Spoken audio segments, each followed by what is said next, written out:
Fire away. How did you think your team played this weekend?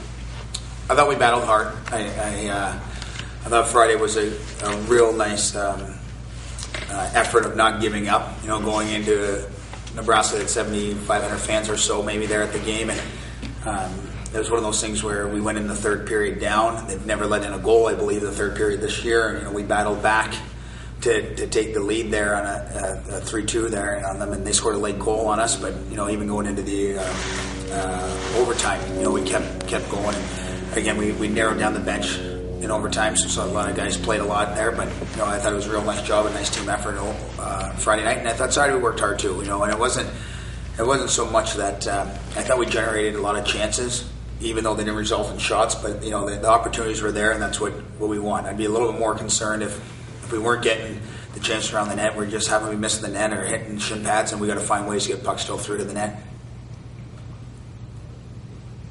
Can you talk a little bit about Jordan Samuels-Thomas' play this weekend? He seemed just to be in every play. Yeah, Jordan played well. You know, there's no doubt he's a player that can dictate an outcome of a game for sure. You know, he's got the presence out there. He's a big body. He protects the puck well. He's got a knack around the net, and we're working on things with him to help complete his game. You know, and on the offensive side, he's dominating. You know, out there, and he get him the puck down low. It's tough to get it off him, and I was real impressed with that. You know, with him throughout the weekend. And now if we can just take a few strides in the D zone, and again, he's going to learn it, and it's going to take time, like him and the rest of the team. You know, it just doesn't happen. As we told him, you don't go to bed and wake up the next morning and think you got it. You know, it takes time, it takes reps. So I've been really happy with his progress, Jordan Samuels-Thomas, throughout the year here, and he's working hard in practice. He's competing, and that's what we want to see from him. Coach, Andrew Hammond got the start in both games this weekend, played pretty well. Moving forward, do you see him as a possible number one starter, or are you still going to continue the rotating system? Well, just like our lineup, we don't know until Wednesday who we're going to start. Obviously, Andrew played well this past weekend for us. Friday night he was 42 or 45, and I don't know what he was Saturday, 30 or 33 maybe, or somewhere around there. And, you know, he kept us in the game, and that's huge. And but again, it's a new week, it's a new Monday, and guys are fighting for spots. And you know, it's Nick and Andrew are going to battle there, and you know, things just don't come easy. As we always said, you can go out on a Saturday and play the best game of your life, and if you don't want to work Monday, Tuesday, Wednesday, Thursday, you know, you're going to lose your spot on this team. So we want them to compete, both the goalies and the defensemen and the forwards. So we want a real good, tough week of practice. We have a tough opponent this weekend where we got to be battling, and so we want to start it, you know, today and build it on for Friday.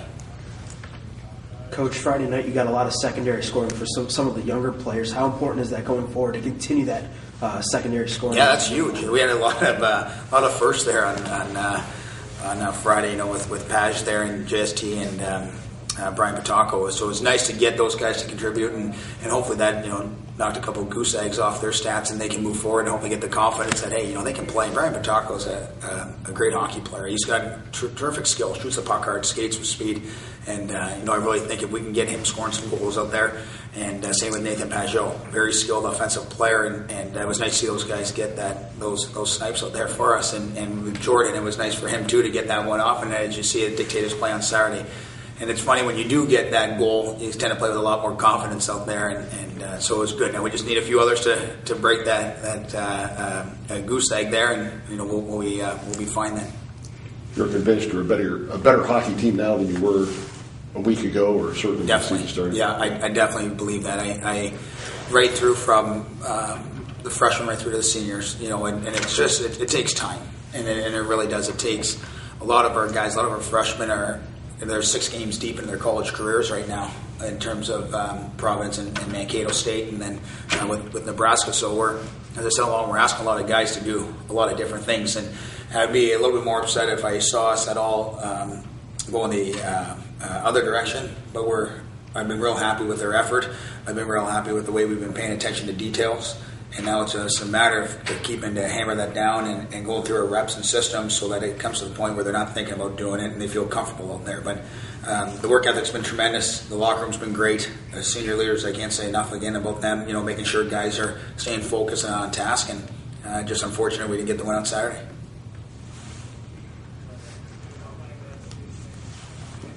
Anything else, guys? Yeah, Ferris State. Talk about them. Ferris State's They're a great team. Coach Daniels has them going hard up there as usual. They're a very physical team. They skate well. They got 4 lines deep, 6D, goaltending. Expecting him to be very physical up there. They shoot the puck from all areas. It's going to be a game that we're going to have to either make hits or we're going to get hit. And it's something where we got to make sure we're ready to battle in that rink up there. It's a fun atmosphere. It's going to be a fun weekend, but we got to be prepared for a physical style game with them. And we get up there on Friday. We got to weather that first 5 minutes and take it to them after that. And hopefully this week of practice, it's another short week for us here as we'll take off on Thursday. So we want to make sure we get guys rested and feeling good about themselves and build off of today's practice. And hopefully we get that battle attitude in them, right away, because when that puck drops Friday, it's a tough one up there. So it should be fun. I think it's a college hockey player's game up there, when you play that type of team, because they're going to come hard, they're going to hit, and we got to be able to match that.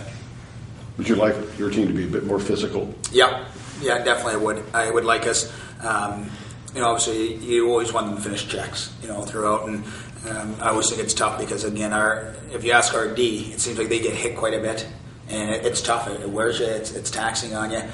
You think twice next time someone's coming full speed at you. You think you're going to get hit. You got to keep your head up and make a play under pressure. And I always want more of a physical presence out there, and that just comes from the will of it. And we'll get there. Our guys. It's not that they're not competing, but I still think we turn away a couple times where I think we'd really make a good hit and a good statement, out there. And we've had some great hits and some great physical games.